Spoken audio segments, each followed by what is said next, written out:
Hello everyone, welcome back to the channel. तो आज हम जो क्वेश्चन सॉल्व करेंगे वो है lowest common ancestor of a binary search tree. इसमें क्या है कि हमें पी एंड क्यू दे रखा है। हमें बताना है पी एंड क्यू के बीच में कौन सा नोड लाई कर रहा है, सबसे छोटा वाला। ओके, समझ लो हमें पी यहाँ पे दे रखा है पहले एग्जांपल में 2। ठीक है, क्यू दे रखा है 8। हम अगर देखें तो 2 के नीचे पूरा लेफ्ट सब ट्री है ना। यहाँ पे कुछ भी कॉमन नहीं है 8 के साथ। 8 का पूरा राइट सब ट्री है, लेकिन ऊपर जो रूट है वो कॉमन है। देखो, रूट हमारा हमेशा कॉमन रहेगा। हमें कोई भी वैल्यू देखनी है तो रूट हमेशा एंसेस्टर रहेगा, क्योंकि वही से तो सब स्टार्ट हो रहा है।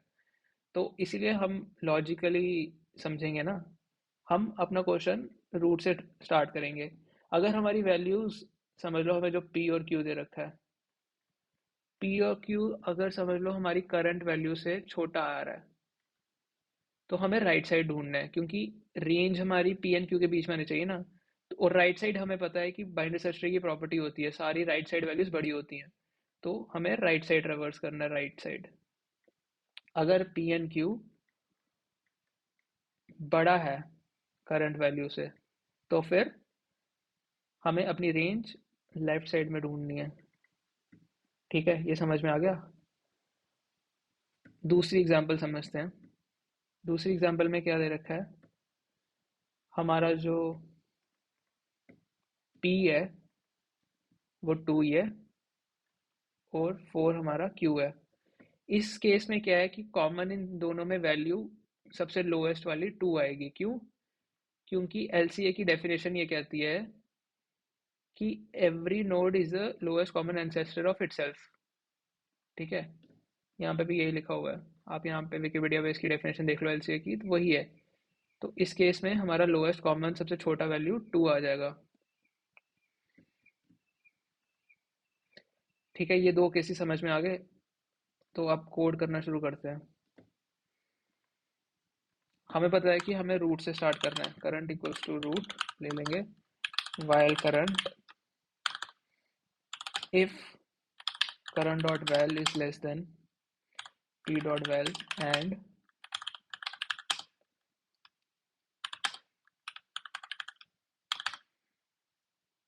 ओके, फिर क्या करना है, राइट साइड पे जाना है।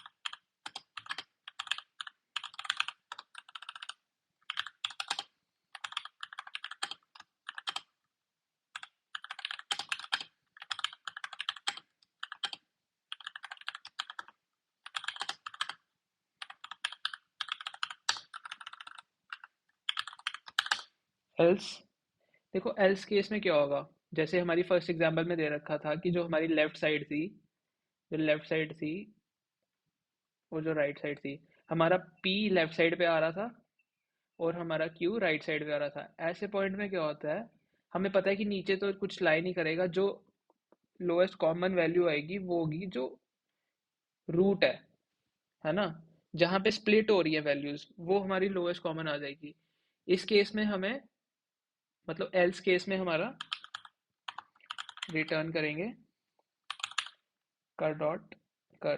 ठीक है, और जो दूसरी एग्जांपल थी, जैसे ये वाली जो एग्जांपल थी, इसमें भी हमें पता है, जैसे हमने यहाँ पे डिफाइन तो कर दिया कि अगर छोटा है तो राइट साइड पे जाना है, अगर बड़ा है तो लेफ्ट साइड पे जाना है। लेकिन अगर इक्वल है तो फिर इक्वल समझ लो यही है कि we have reached either P और क्यू।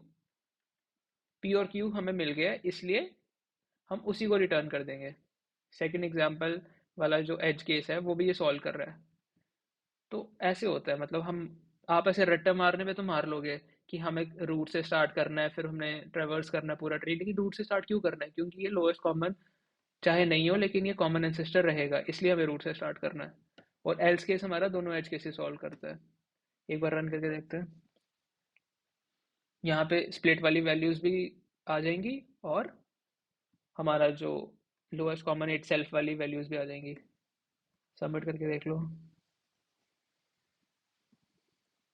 ठीक है। हाँ, एक चीज भूल गया मैं, टाइम कॉम्प्लेक्सिटी।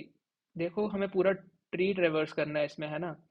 तो जो टाइम कॉम्प्लेक्सिटी आएगी वो आएगी O of H, where H is the height of the tree. और स्पेस कॉम्प्लेक्सिटी तो आपकी ओ ऑफ वन आएगी। ठीक है, आई होप आपको अच्छे से समझ आ गया होगा। और अगर आपको मेरा कंटेंट अच्छा लग रहा है तो please subscribe to our channel. Thank you.